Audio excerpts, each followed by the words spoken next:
حال ہی میں ٹیکسوں میں اصلاحات پر گفتگو کے لیے ویسٹ ورجینیا کے دورے پر صدر ٹرمپ نے لکھی ہوئی تقریر سے ہٹ کر بولنے کا فیصلہ کیا۔ آپ جانتے ہیں میرا تبصرہ یہ ہونا تھا، اس میں تقریباً 2 منٹ لگنے تھے، لیکن یہ بھاڑ میں جائے۔ ایسا کرنے میں کچھ بوریت ہو سکتی تھی، کچھ بوریت۔ یہ ایک علامتی لمحہ تھا جو محسوس ہوتا ہے آج کی ٹرمپ صدارت کی خاصیت بن چکی ہے۔ یہ ایک طرح سے ایک امیدوار کے طور پر ان کی اپنے اس آزاد منش کردار کی جانب واپسی ہے جو اپنے کٹر حامیوں کو خوش کرنے کے لیے بے چین ہوا کرتا تھا۔ کئی سالوں تک کسی صدر نے چین کی اقتصادی مخالفت کرنے کی کوشش نہیں کی، ہم ایسا کریں گے۔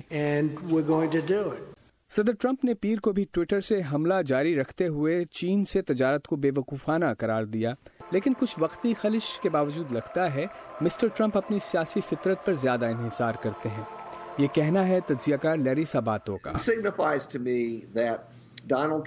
مجھے اس سے یہ سمجھ آتی ہے کہ ڈونلڈ ٹرمپ کو یقین ہے کہ وہ تمام انتظامیہ چلا سکتے ہیں۔ وہ ایسا ٹویٹر کے ذریعے کر سکتے ہیں، چاہے وہ نئی پالیسی کا اعلان ہو یا سیکرٹری خارجہ کی برطرفی یا ایسے دیگر معاملات۔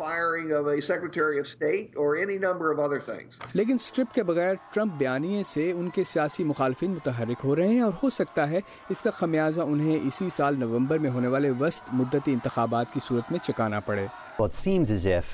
لگتا ہے ڈونلڈ ٹرمپ ڈیموکریٹس کو ایسے تحریک دے رہے ہیں جیسا بہت لمبے عرصے میں نہیں ہوا، اور نتیجتاً وہ بہت بڑی تعداد میں وفاقی، ریاستی اور مقامی سطح پر باہر نکل رہے ہیں۔ البتہ فی الحال مسٹر ٹرمپ اصلاح عمل سے مطمئن نظر آتے ہیں جس میں وہ اپنے ہی اعلیٰ ترین پالیسی مشیر ہونے پر انحصار کرتے ہیں۔ جم ملون کی رپورٹ کے ساتھ امان اظہر، اردو VOA۔